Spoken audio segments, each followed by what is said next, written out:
Curious on your perspective on Zohran Mamdani's recent nomination, with a focus. Obviously, there's some debate about his policy proposals, but with a focus on affordability in the economy. Right.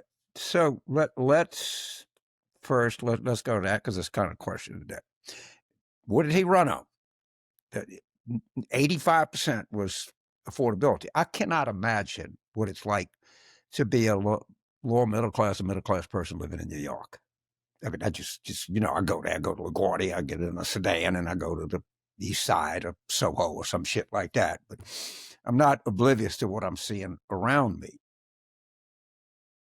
But I think that people are going to maybe read too much into this. I'd like to see another confirming event. But what I do think is underneath, I don't think ideology is now the prime predictor of voting behavior, which has not been the case ever since I can remember. In fact, there's in the sense that we think of conservatives, it doesn't exist anymore.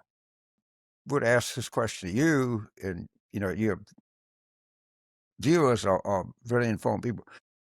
Is it possible that we're entering maybe some post-ideological stage in American politics, and are generational divides the new ideological divides? I'm not willing to proclaim that, but I'm willing to open the discussion. Look, I think there is, right? Like, I think the whole notion of labeling far left versus centrist versus all of that. I mean, I'm curious a little bit more on your Mammdani thought process, because, his focus, there isn't a person in New York, as you point out, who doesn't think the rent is too high, who would like cheaper groceries, who would like transportation to be more affordable and work better, right? And so, some people are, obviously there are other policies that he has that are far more controversial than that, but I think the crux of why he is elected to where he is because of that mentality of affordability. That's not dissimilar from what you've been espousing for 35 years. No. And look, he did it well. The other thing is, one of the big changes is Israel just doesn't hold much sway with younger Jewish voters. He did. I mean, he was. This fact that he won't denounce the global. Come on, that's a concern. Just get it out your mouth. Why do you think he won't do that? I mean, that seems to be a pretty non-controversial thing to condemn, right? I think he grew his father is an academic. And I think insider has different meanings to different people. All right, some it means kind of opposition to most people. Myself, it means, violence.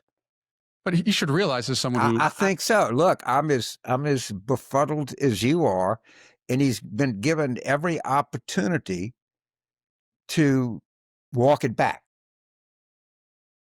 Okay, yeah. So I am quite befuddled by it, and people that I have enormous amount of respect for, John Chait and Hakeem Jeffers, are both like, come on, man, shit, this ain't this hard. I mean, you could just see the angst in their voice. It is troubling. What do you think that his model of affordability and the policies therein, do you think we will see more Democratic Socialist candidates winning across the country? Do you think this is something specific to New York? Let's don't overinterpret this. This is the city of New York. This is a Democratic primary. And he didn't get to 50%. So before we take this show to Sheboygan, we might want to think about it. All right. I mean, clearly there was a message in here, but it's easy to overinterpret the message in here. And he's going to have, the way to, first, Andrew, by any stretch of the imagination, ran a terrible campaign.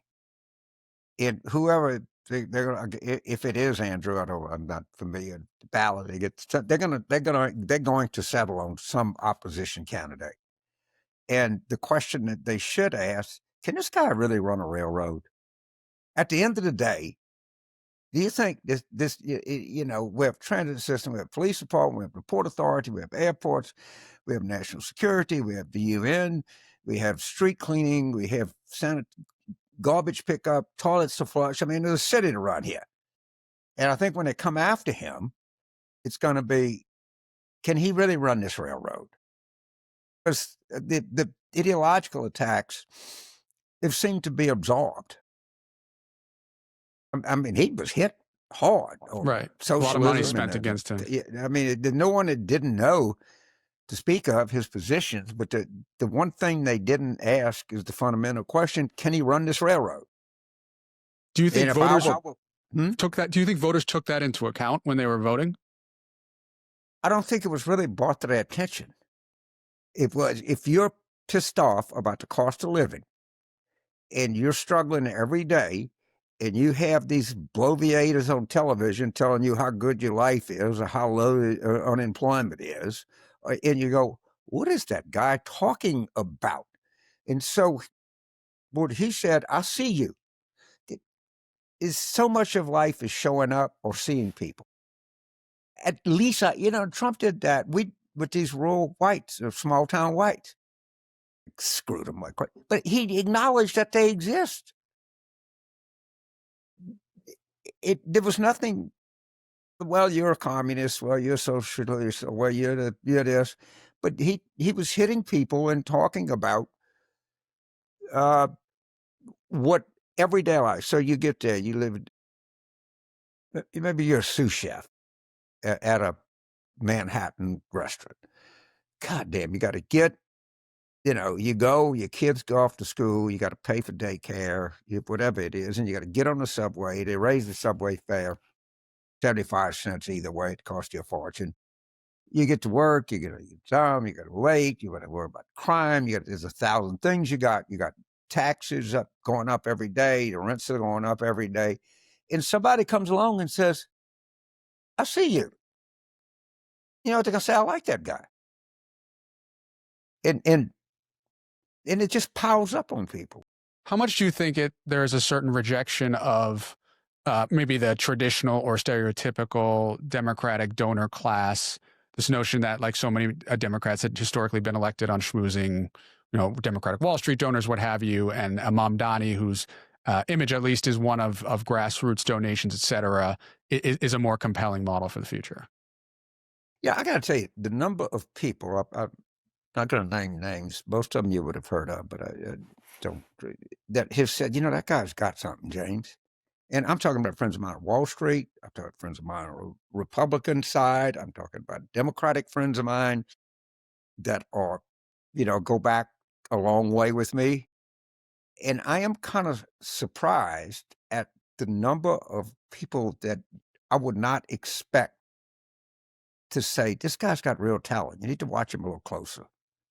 And that impresses me, because I would have thought any number of these people would have this is appalling. What are we going to do? And they're like, look at the guy. He's very articulate. He's got a real way to connect, et cetera, et cetera. So I'm impressed by that.